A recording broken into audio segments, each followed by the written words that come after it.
پھر قانونی رکاوٹ کیا ہو سکتی ہے؟ تو انہوں نے کہا خیر یہ کوئی وجہ نہیں ہے، 3 بار وہ ملک کے وزیر اعظم رہے ہیں، اگر ہائی کمشنر نے ان کو رخصت کر دیا یا عزت دے دی یا پروٹوکول دے دیا تو یہ کوئی ایسی چیز نہیں ہے جو قانون کی خلاف ورزی ہو.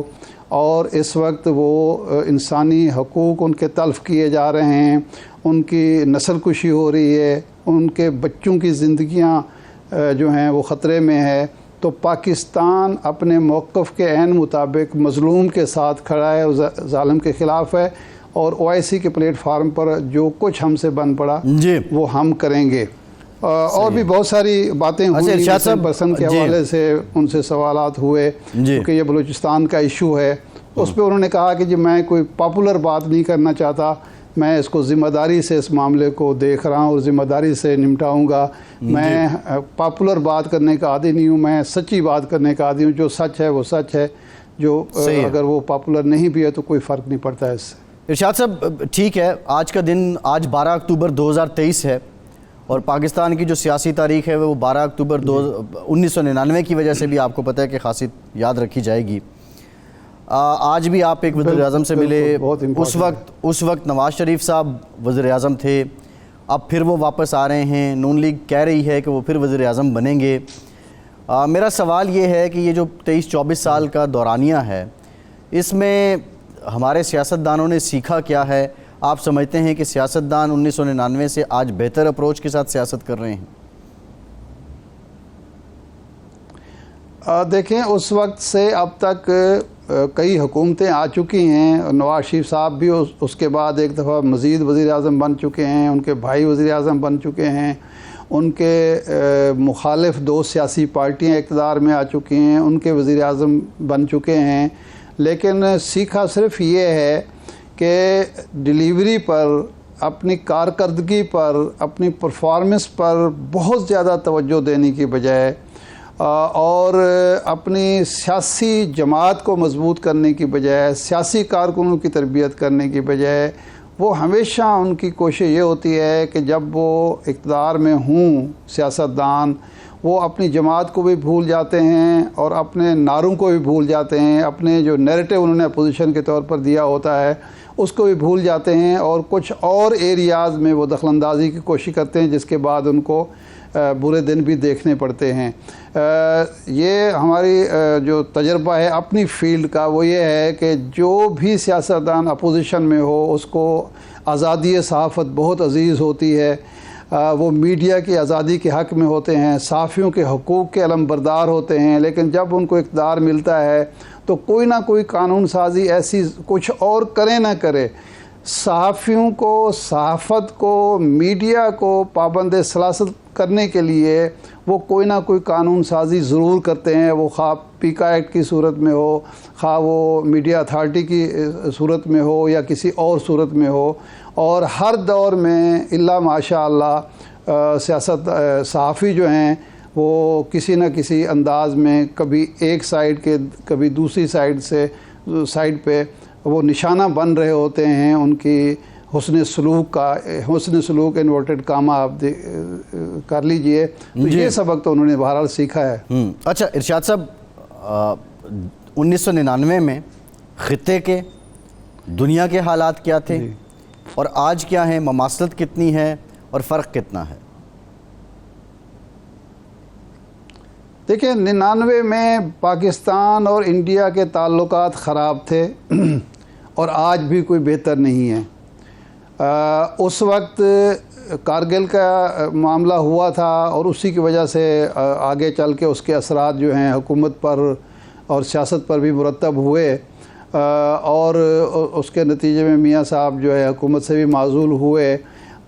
صرف فرق یہ ہے کہ اس وقت ہم انڈیا کے ساتھ برابر کی سطح پر کھڑے ہو کے اس کو ترکی جواب دیا کرتے تھے. یہ فرق تو ہے.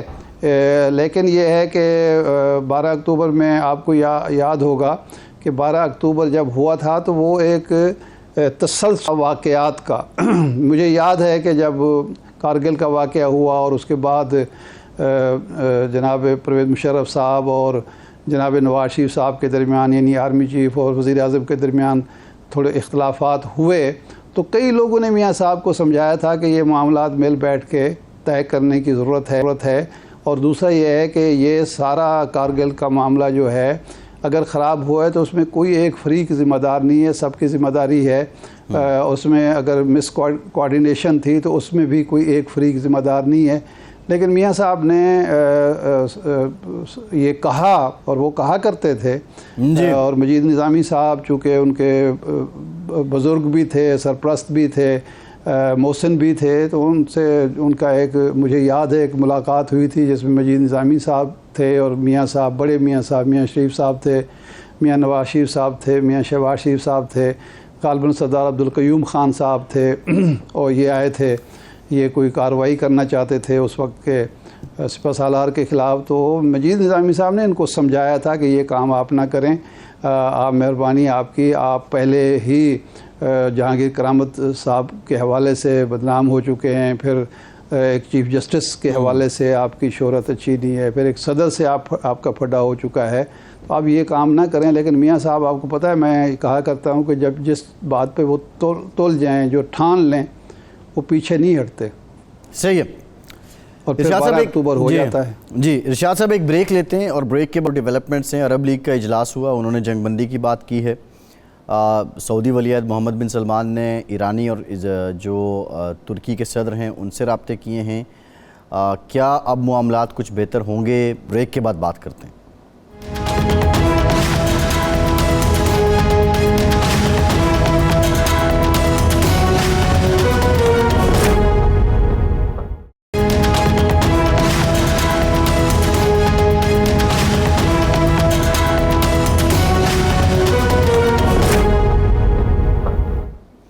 بریک کے بعد ایک بار پھر سے آپ کا خیر مقدم کرتے ہیں. ہمیں جوائن کیا ہے اسامہ بن جاوید صاحب نے, ماہر ہیں مشرق وسطیٰ کے امور کے. بہت شکریہ اسامہ صاحب آپ کے وقت کا. اسامہ صاحب یہ بتائیے گا, عرب لیگ کا اجلاس ہو گیا اور متفقہ طور پہ یہ جو حالات ہیں ان کو کول ڈاؤن کرنے کی بات ہوئی, جنگ بندی کی بات کی گئی ہے, اور سب سے امپورٹنٹ بات یہ ہے کہ اس وقت وہاں جو محاصرہ ہے اور محاصرے کی وجہ سے بنیادی اشیاء ضروریہ, ادویات, کھانا پینا, بجلی, ان کی ترسیل ممکن نہیں ہے. تو کیا اس اعلامیے پہ, عرب لیگ کے اعلامیے پہ آپ کو عمل درآمد ہوتا نظر آ رہا ہے؟ اسرائیل اس پہ کان دھرے گا؟ دیکھیے اس وقت صورتحال یہ ہے کہ 1400 سے زیادہ فلسطینی گزشتہ چند روز میں ہلاک کیے جا چکے ہیں. زخمیوں کی تعداد 6500 سے زیادہ بڑھ چکی ہے. پچھلے 16 سال سے مشرق وسطیٰ کے بیانات کے باوجود اسرائیل کا غزہ کا محاصرہ جاری ہے. اس وقت اسرائیل کی بے ایمانہ بمباری سے نہ صرف بڑے بڑے اپارٹمنٹ بلاکس بلکہ مساجد, اسکول اور ہیلتھ کلینکس بھی سیف نہیں. اقوام متحدہ کی ذیلی تنظیموں کے کارکن مارے جا رہے ہیں, اور اس وقت مزید بیانات سے حکومت اسرائیل پہ کوئی فرق نہیں پڑنے والا.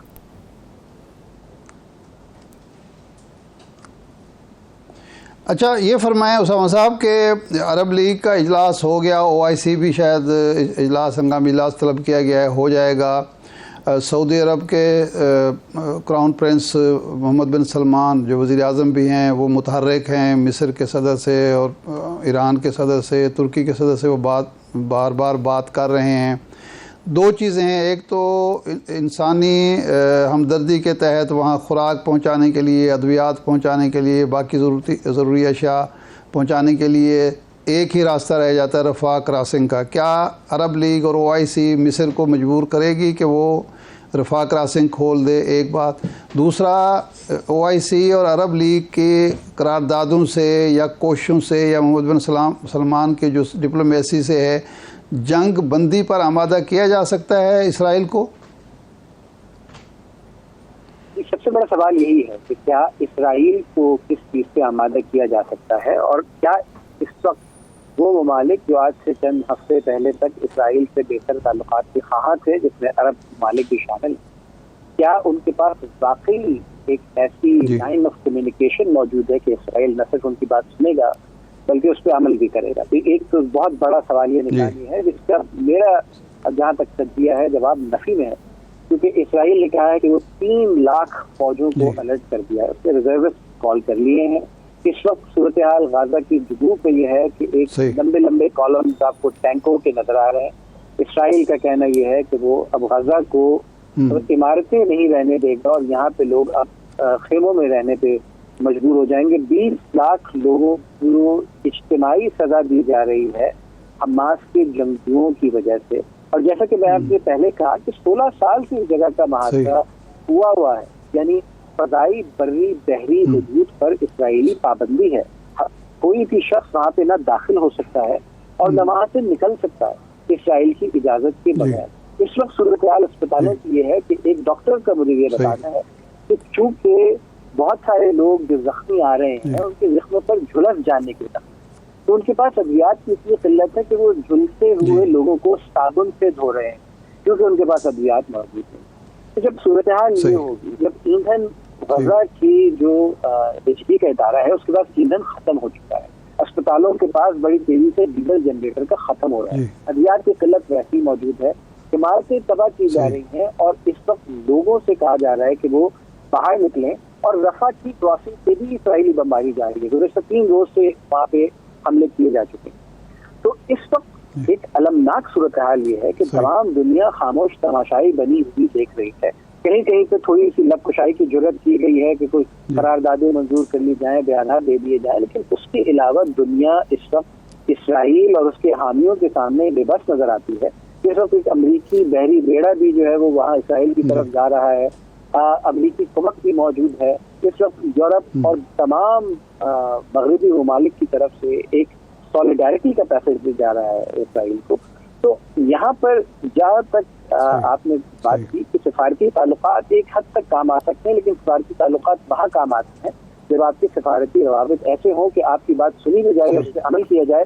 مجھے نہیں نظر آتا کہ اس وقت اسلامی میجورٹی ممالک جو ہے اس میں کوئی بھی ایسی حکومت ایسی ہے جو اسرائیل کو اپنے مطالبے کی طرف توجہ مبذول کرانے میں بھی کامیاب ہو کہ جائے کہ اسرائیل کی وجہ سے جنگ بندی کرتے. اچھا اسامہ صاحب یہ بتائیے گا کہ ہم محمد بن سلمان کو دیکھتے ہیں تو اب سے ہفتہ پہلے تک یہ معلوم ہوتا تھا سعودی عرب اور اسرائیل کے درمیان برف پگھل رہی ہے, معاملات نیوٹرلائز ہو رہے ہیں, اور اب محمد بن سلمان ہی ہیں جو باقی ممالک کے جو سربراہان ہیں ان سے رابطہ کر رہے ہیں.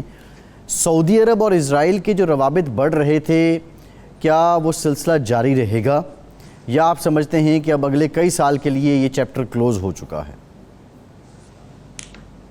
کئی سال کا تو میں نہیں کہہ سکتا, لیکن گزشتہ چند دنوں میں ہم نے جو سعودی عرب کی طرف سے پیغام دیکھا ہے وہ یہ ہے کہ انہوں نے تمام روابط اس طرح کے بند کر دیے. فلسطینیوں کی سب سے بڑی شکایت یہی تھی کہ مسلمان ممالک, عرب ممالک جہاں پہ فلسطین عوام میں فلسطین کی ہمدردی پائی جاتی, وہاں پہ حکومتیں فلسطین سے روابط کے بجائے اسرائیل سے تعلقات بہتر کرنے میں زیادہ خواہاں نظر آتے ہیں.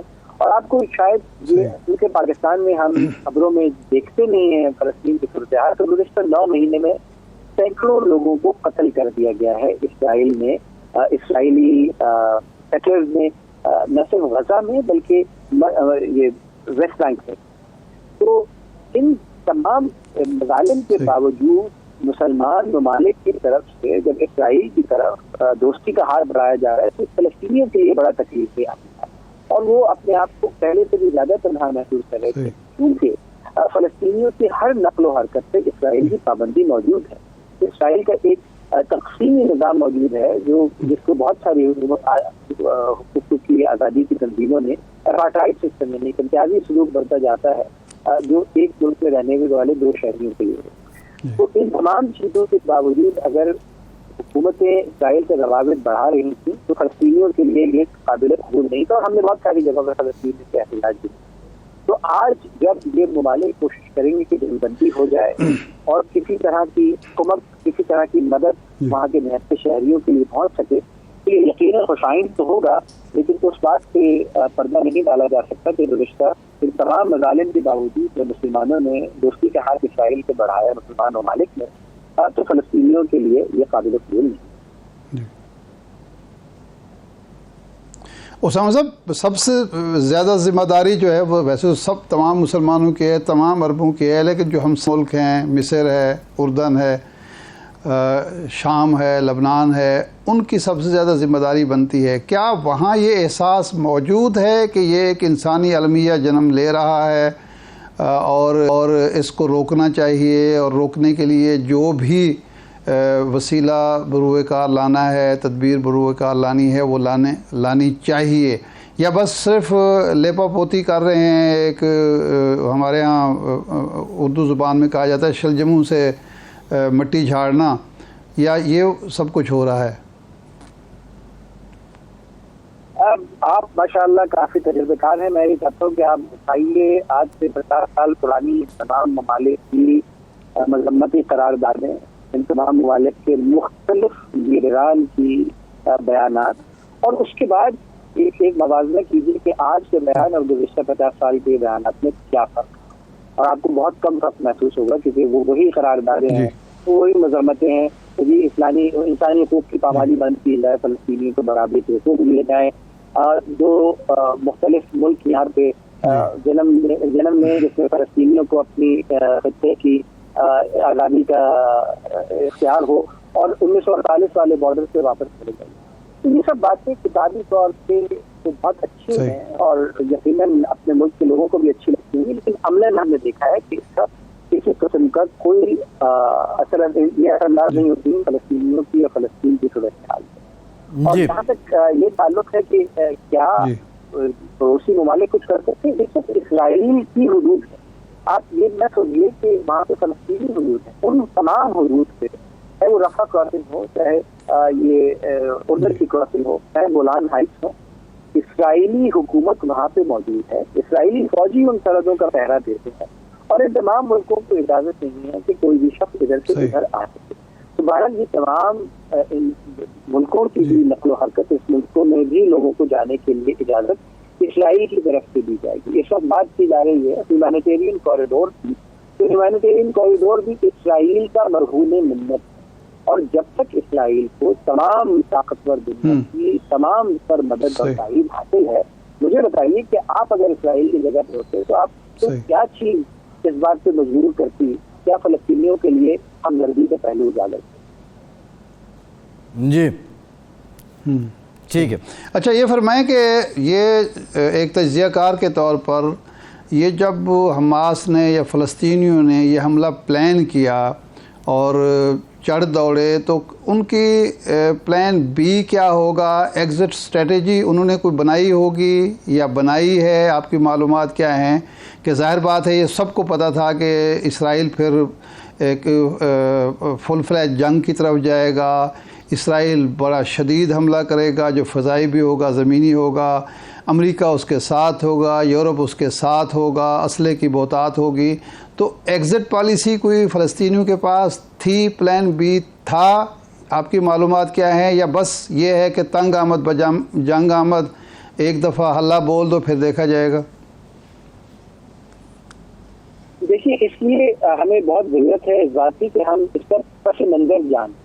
گزشتہ 16 سال کے محاصرے میں غزہ کی تمام تر معاملات بند ہیں. گزشتہ ایک سال میں ایک شدید دائیں بازو کی جماعتوں کی اسرائیل کی حکومت کے بعد سے وہاں پہ سیٹلر تھی، وہ لوگ جو باہر سے آ کے اسرائیل میں وہ یہودی جو مقیم ہو رہے ہیں، ان کی تعداد بڑھ گئی ہے. اقوام متحدہ کی قراردادوں کے برعکس اسرائیلی سیٹلمنٹ کی تعداد بڑھ رہی ہے. اور اس وجہ سے حماس نے ایک بہت بڑی منظم فوج کے خلاف ایک ایسا آپریشن کیا کہ جس میں انہوں نے گلائڈر میں جا کے اور گاڑیوں میں جا کے خطے پہ ایک حصے پہ قبضہ بھی کیا، وہاں سے لوگوں کو گرفتار بھی کیا اور واپس اندر بھی لے آئے. اور ان کی اس وقت جو نظر آتا ہے حکمت عملی یہی ہے کہ وہ ان تمام قیدیوں کے بدلے میں اپنے قیدیوں کو چھڑانا چاہتے ہیں، جن کی تعداد ہزاروں میں ہے، جن کے بچے بھی ہیں، عورتیں بھی ہیں. اور جب ایک آبادی کو ہر دفعہ اس طرح محصور کر دیا جائے تو یقیناً وہاں پہ ایک نئی فوج پیدا ہوگی. جو لوگ مزاحمت کریں گے وہ ہمیشہ نئے طریقے ڈھونڈیں گے. پہلے وہ سرنگیں بناتے تھے، پھر جب انہوں نے ہینڈ گلائڈنگ استعمال کر لیے ہیں، اگلی دفعہ کچھ اور استعمال کریں گے. تو مسئلہ یہ ہے کہ جب تک آپ 20 لاکھ لوگوں کو دنیا کی سب سے بڑی اوپن ایئر جیل میں رکھیں گے، ان کے حقوق کو سلب کریں گے، ان کے خطوں کے لوگوں کو باہر سے لا کے آباد کریں گے، ان کی حقوق کی پامالی کریں گے، تو یہ ایک بات میں دنیا کو شائبہ نہیں ہونا چاہیے کہ آج کی بمباری کے باوجود بھی اگلے چند سال بعد دوبارہ کسی قسم کا حملہ ہوگا، کیونکہ لوگوں کو جیل میں مستقل نہیں رکھا جا سکتا، ایک بڑی تعداد کو ہمیشہ کے لیے نظر انداز نہیں کیا جا سکتا۔ اور آپ نے یہ پہلے بھی دیکھا ہے، 2012 ہو، 2014 ہو، 2009 ہو، 2007 ہو، اسرائیل کی بےایمانہ بمباری کے باوجود کیا ہوا؟ ہزاروں فلسطینیوں کی ہلاکتوں کے بعد کیا ہوا؟ کیا مزاحمت ختم ہو گئی؟ کیا لوگوں نے اسرائیل کے خلاف حملے اور منصوبہ بندی بند کر دی؟ تو دنیا کو اس وقت ایک قدم پیچھے ہٹ کے یہ دیکھنا ہوگا کہ کیا اب بھی ہزاروں لوگوں کی دونوں طرف، جس میں محض اسرائیلی بھی مارے گئے اور فلسطینی تو اب بھی مارے جا رہے ہیں جن کی حقوق کا دنیا کو احساس نہیں ہے، تو کیا واقعی جنگ اس کا حل ہے؟ کیا واقعی؟ لیکن اسامہ صاحب جو آپ بات کر رہے ہیں، دنیا کو ایک قدم پیچھے ہونا پڑے گا، حل کی طرف نہیں جا سکتا۔ اب اینٹونی بلنکن جو ہیں وزیر خارجہ امریکہ کے، وہ اسرائیل میں ہیں اور امریکہ پورا اظہار کر رہا ہے، اقوام متحدہ اپنے رسمی سے بیانات دے رہا ہے۔ مسلم ممالک کا ظاہر ہے اگر بیانات ہی آتے ہیں اور مسلم ممالک اگر اس کے لیے سنجیدہ ہیں، تو آپ کیا سمجھتے ہیں کہ جو ایشیائی ممالک ہیں، بڑے ممالک چین اور روس، ان کو اس کاز میں یا اس آواز میں ساتھ ملانے کے لیے کچھ کرنا ہوگا اور پھر ایک پریشر بلڈ ہوگا، یا اس کے باوجود اسرائیل اور امریکہ کی ہردرمی رہے گی؟ یہ دیکھیے، جس کی لاٹھی اس کی بھینس ہوتی ہے، اور چاہے آپ جتنی بڑی کانفرنسز کروا لیجئے اور لمبے بیانات دلوا لیجئے، مسئلہ یہ ہے کہ اس وقت جو خطے کی بڑی طاقت ہے وہ اسرائیل ہے، اس وقت بین الاقوامی بڑی طاقت امریکہ ہے، وہ دونوں ایک پیج پہ ہیں اور ان کے ساتھ پورا یورپ کھڑا ہے۔ مسلمان ممالک کو یقیناً اگر 70 سال سے آپ کے یہ علامتی بیانات قابل عمل نہیں رہے ہیں، اگر مسلمان حکومتیں واقعی سنجیدہ ہیں کہ وہ حل چاہتی ہیں فلسطینیوں کے لیے، مسجد اقصیٰ کے لیے، مسلمانوں کے لیے اور فلسطینی سویلینز کے لیے، تو یقیناً انہیں کچھ مختلف کرنا پڑے گا۔ جیسے میں نے آپ سے پہلے کہا کہ آج بھی اگر آپ وہی بیانات جھاڑ کے نکالتے ہیں الماری میں سے اور ان کا اعادہ کرتے ہیں، تو یقیناً جو چیز آج سے 50 سال پہلے کارآمد نہیں تھی، آج بھی نہیں ہوگی۔ ایک انگریزی کا مقولہ ہے کہ what is the definition of madness? It's the repetition of the same process and expecting different results. یعنی پاگل پن کا تقاضا یہ ہے کہ آپ ایک ہی بات کو بار بار دہراتے جائیے اور ہر دفعہ کوشش کیجیے آپ کی خواہش ہو کہ اس کا نتیجہ دوسرا ہو، تو ایسا نہیں ہو سکتا۔ تو مسلمان ممالک کو، چاہے وہ برکس کا پلیٹ فارم ہو، چاہے وہ ایشیائی ممالک کا کوئی پلیٹ فارم ہو، چاہے وہ سارک ہو، چاہے کوئی اور تنظیمیں ہوں، علاقائی تنظیمیں ہوں، بین الاقوامی طاقتیں ہوں، اقوام متحدہ ہو، سیکیورٹی کاؤنسل ہو، اگر مسلمان ممالک سنجیدہ ہیں تو انہیں وہ تمام سفارتی دروازے کم از کم اس وقت کھٹکھٹانے پڑیں گے جب تک کوئی ان پہ جواب نہ دے اور کم از کم جنگ بندی نہ ہو جائے۔ جی ٹھیک، بہت شکریہ اسامہ بن جاوید صاحب۔ آپ کا ایک بریک کے بعد دوبارہ حاضر ہوتے ہیں۔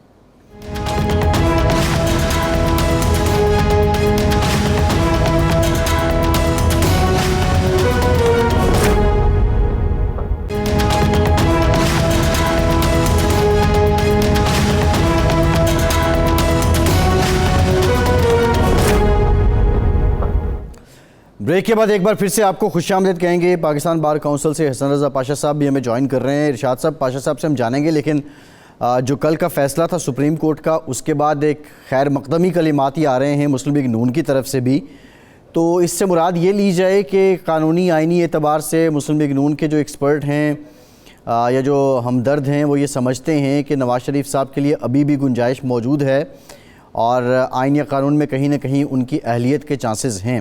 کیا اسی لیے اس فیصلے کا اتنا بھرپور انداز میں خیر مقدم کیا جا رہا ہے؟ نہیں، میرا خیال ہے کہ صرف یہ وجہ تو نہیں ہے۔ اس حوالے سے تو مسلم لیگ کے جو خیر خواہ یا حامی قانونی ماہرین ہیں وہ تو کلیئر ہیں کہ میاں نواز شریف صاحب کی نااہلی اب ختم ہو چکی ہے۔ الیکشن ایکٹ میں جو ترمیم ہوئی ہے اور اس میں جو اپیل کا حق ہے وہ کسی نہ کسی طریقے سے وہ استعمال کر ہی لیں گے۔ لیکن خیر مقدم کی وجہ یہ ہے کہ ایک چیز جو سیاستدانوں نے یا سابقہ حکمران اتحاد نے یہ منوا لی کہ ہم جو بھی قانون سازی کریں گے، اب جس طرح پہلے ہوتا تھا سجاد علی شاہ صاحب کے دور میں یا جسٹس افتخار محمد چودھری صاحب کے دور میں یا اس کے بعد آصف سعید کھوسہ صاحب کے دور میں کہ وہ چیلنج ہو جاتا تھا اور ایسے قوانین کو جو آئین کے منافی ہوتے تھے ان کے عدالت کے نقطہ نظر سے بنیادی حقوق کے یا آئینی جو ڈھانچہ ہے اس سے متصادم ہوتے تھے تو ان کو وہ یا ختم کر دیتے یا واپس کر دیتے تھے.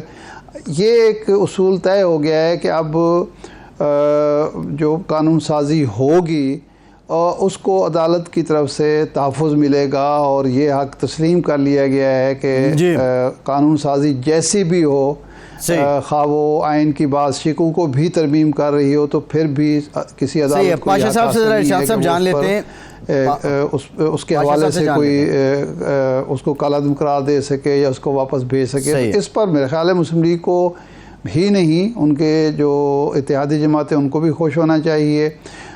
اس کے علاوہ جو چیف جسٹس کی بات تھی کہ وہ ایک آمر مطلق ہوتا ہے, مرضی کے بینچ بناتا ہے, مرضی کے سوئے موٹو نوٹس لیتا ہے, اس سے بھی نجات مل گئی ہے. اس پر جو لیگل کمیونٹی ہے وہ بھی خوش ہے اور ظاہر بات ہے کہ پاشا صاحب سے جان لیتے ہیں ارشاد صاحب اس حوالے سے اس نے بار کونسل کے نقطہ نظر کو آگے بڑھایا تھا تو اس لیے اس کی تائید کر رہے ہیں.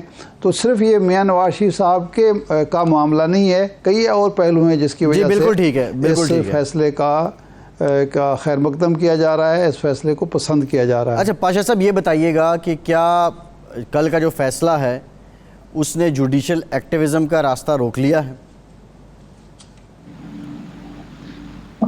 بات یہ ہے, میں ابھی عارف صاحب کی بات سن رہا تھا, میں اس سے بساط احترام اختلاف کرتا ہوں.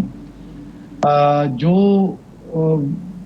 سپریم کورٹ آف پاکستان میں پریکٹس کرنے والے وکلاء ہیں ان سے ذرا ان پٹ تو لے لیتے, اسے پوچھ لیتے کہ وہ کن مشکلات کا شکار ہیں, کیا کیا ہرڈلز ان کو آئے روز دیکھنا پڑتی ہیں اور ان کو دور کرنے کے لیے اس ایکٹ میں کیا کیا چیزیں لائی گئی ہیں جو کہ وکلاء کے 2 ڈیکیڈ سے زائد عرصے سے جو مسلسل مطالبات آ رہے ہیں وہ کیسے پورے ہوئے ہیں, تو شاید یہ بات نہ کرتے. تو ارجنٹ نوعیت کے ہونے کے بعد ہمیں اس کی پہلے فکسیشن کے لیے 2, 3, 4 سال تک انتظار کرنا پڑتا ہے. شک نمبر 7 اس کی دیکھ لیتے تو یہ ایک عام آدمی کی سہولت کے لیے, عام آدمی کے فائدے کے لیے کتنی ضروری تھی کہ 14 دن کے اندر اگر ارجنٹ نیچر کا کیس ہوا ہے تو 14 دن کے اندر اس کی سماعت ہوگی. تو یہ کاش کہ اس کو پڑھ کے اس کی تعریف کر دیتے کہ جوڈیشل ایکٹیویزم کی بات نہیں ہے. آپ یقین کریں کہ جب ایک ڈاکٹر کے پاس آپ جاتے ہیں, اس سے آپریشن کرواتے ہیں اور وہ ڈاکٹر آپ کا آپریشن خراب کر دیتا ہے تو پھر باؤنڈ کیا جاتا ہے کہ نہیں. پاشا صاحب وہ میں ریویو کی بات شاد صاحب, اب اس ڈاکٹر کے پاس ان کا کیس شاید اس لیے بھی دوبارہ لیا جاتا ہے کہ اس کو پیشنٹ کی ہسٹری کا معلوم ہوتا ہے اور اس کو پتہ ہوتا ہے کہ اس نے کہاں سے کس جگہ سے آپریٹ کیا ہے, کس اینگل سے کیا ہے.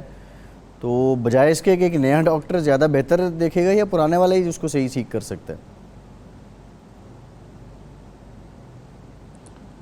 نہیں, یہ تو ایک قانونی صورتحال ہے, قانونی پوزیشن ہے. تو یہ اپیل کا حق جو ہوتا ہے یہ اس طرح تو پھر اپیل کا حق ہی نہیں ہونا چاہیے. پاشا صاحب کو پتہ نہیں غلط فہمی کیسے ہو گئی کہ میں نے کہا ہے کہ جی وکلاء کے حوالے سے کوئی بات کی ہے. میں نے تو کہا ہے کہ میاں نواز شریف صاحب کی پارٹی یا سیاسی جماعتیں اگر خوش ہیں اس فیصلے سے تو اس کی وجوہات کیا ہیں, اور جو لیگل کمیونٹی کے اعتراضات تھے یا تحفظات تھے وہ اس سے بالکل ہٹ کر تھے اور اس کو تو ایڈریس کیا گیا ہے. ایک ہے لیگل کمیونٹی کا رد عمل, ایک ہے ایک سیاسی جماعت کا رد عمل. تو اس حوالے سے میں نے بات کی ہے. دوسرا یہ ہے کہ دیکھیں یہ شائق عثمانی صاحب جو ہیں وہ کوئی صحافی تو نہیں ہیں, سپریم کورٹ کے معزز جج ہیں. وہ اگر یہ کہتے ہیں, کئی اور وکلاء کہتے ہیں, قانونی ماہرین یہ کہتے ہیں کہ جناب والا اس کے ذریعے سپریم کورٹ نے مان لیا ہے کہ کسی آئینی شک کو سمپل سادہ قانون سازی کے لیے ترمیم کیا جا سکتا ہے.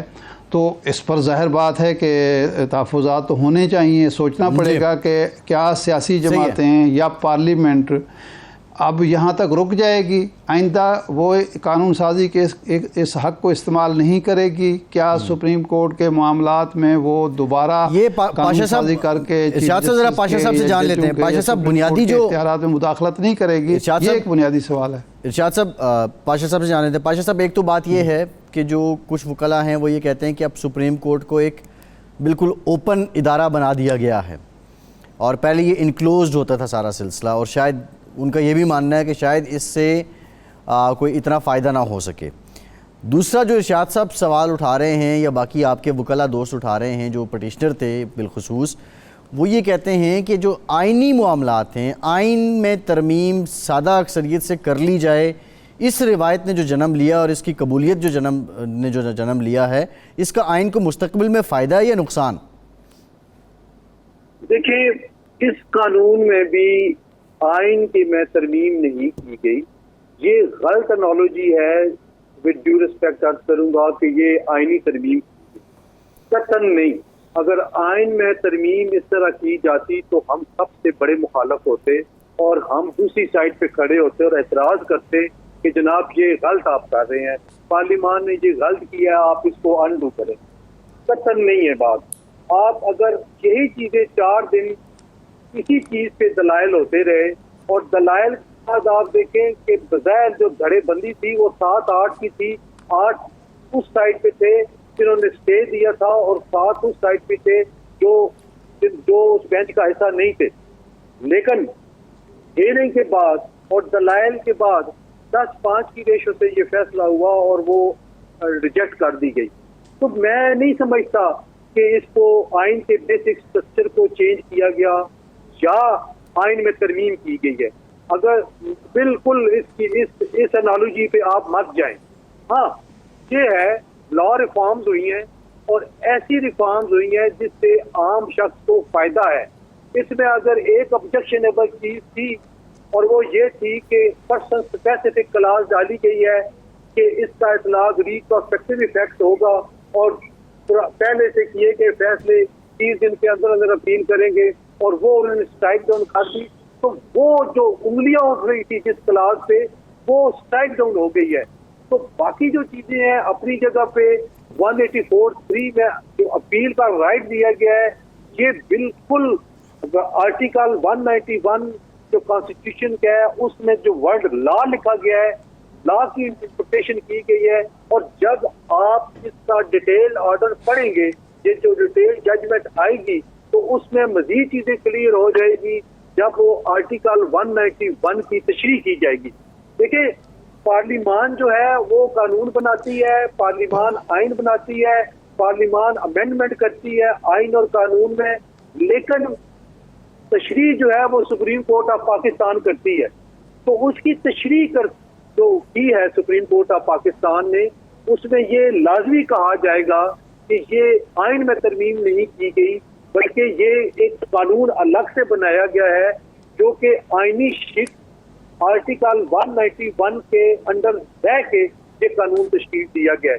تو اس لیے میں یہ گزارش کروں گا کہ قطعاً رستہ نہیں کھلا.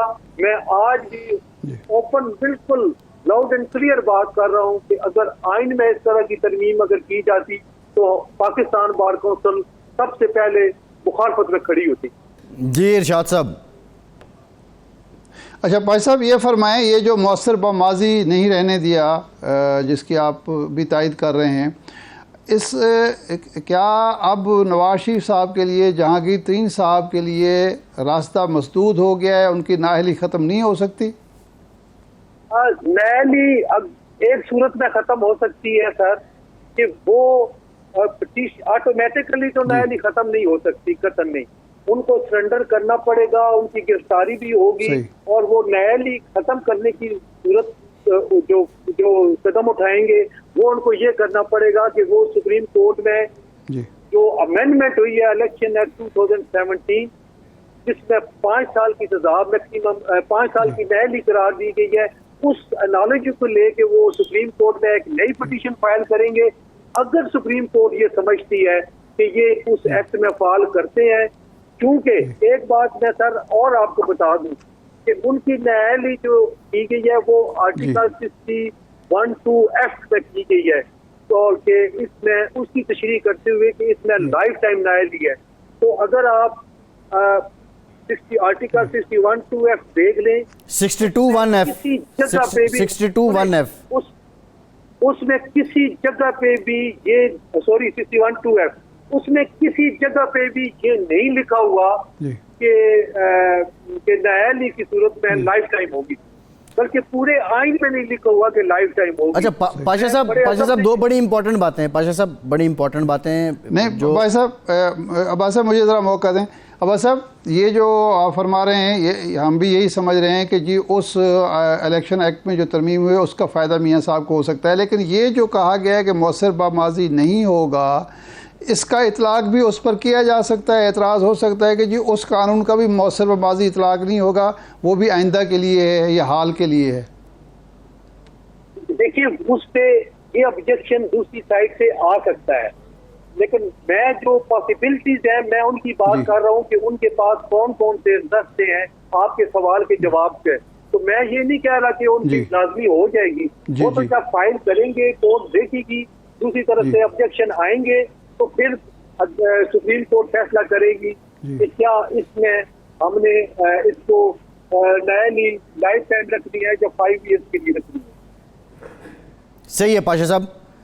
اچھا پاشا صاحب آج بات یہ ہے کہ آج 12 اکتوبر 2023 ہے اور 12 اکتوبر 1999 بھی آپ نے دیکھا، تو ہماری جو لیگل فیٹرنٹی ہے، ہمارے دوستوں نے، آپ کیا سمجھتے ہیں کہ وکالت کے معیار، اصول، طریقہ کار جو اس وقت تھے وہ زیادہ بہتر تھے یا آج آپ لوگ زیادہ بہتر ہیں؟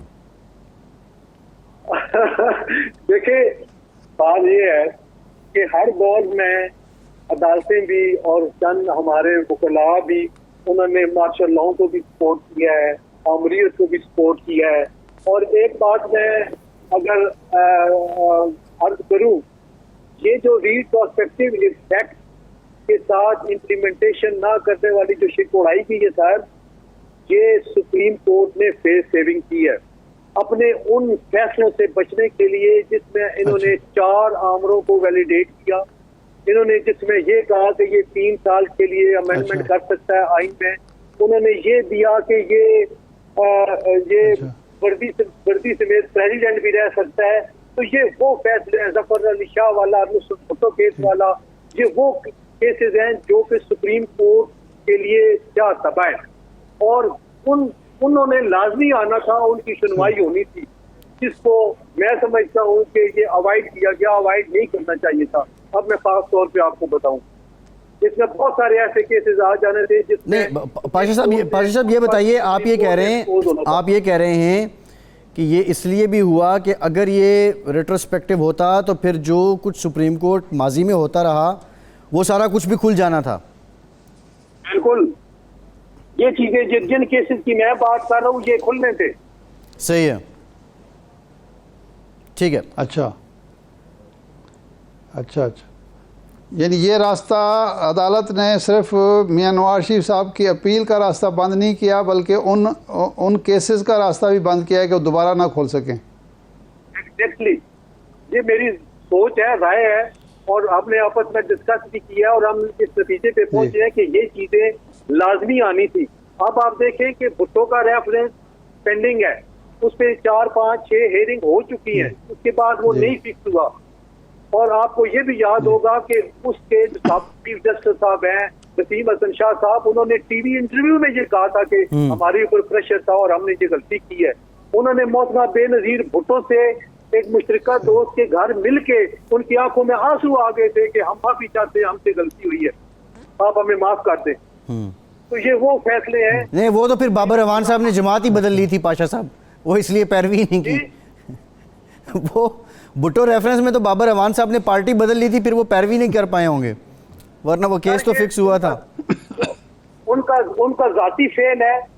نہیں وہ تو کر رہے تھے، پیروی کر رہے تھے، ان کو وزارت سے بھی انہوں نے استعفیٰ دے دیا تھا، لیکن اس کے بعد پارٹی نے بے رخی اختیار کی.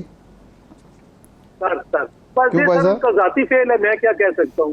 میں تو اس کیس کی بات کر رہا ہوں جو کیس اتنے سال ہو گئے ہیں، کسی نے آج تک نہ کسی وکیل نے اس کو سائٹ کیا جی کہ میں اس پہ رلائی کرتا ہوں، کہ 109 میں ڈیتھ سینٹینس ہو سکتی ہے اور نہ ہی کسی عدالت نے اس پہ رلائی کیا.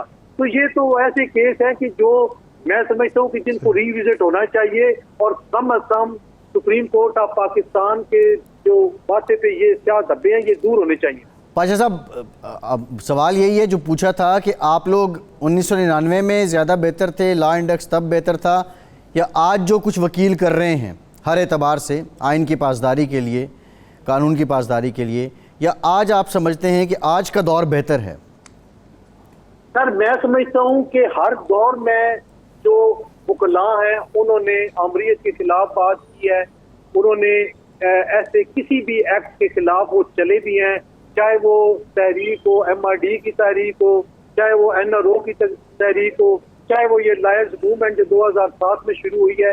آپ دیکھ لیں کہ ہماری ذات کا نہیں بات, جی. ہم نے ادارے بچانے کے لیے بات کی ہے, ہم نے آئین بچانے کے لیے. ٹھیک ہے پاشا صاحب, پروگرام کا ٹائم ختم ہو گیا ہے. بہت شکریہ پاشا صاحب آپ کا, ارشاد صاحب آپ کا شکریہ. آج کے پروگرام سے اتنے ہی اجازت دیجیے.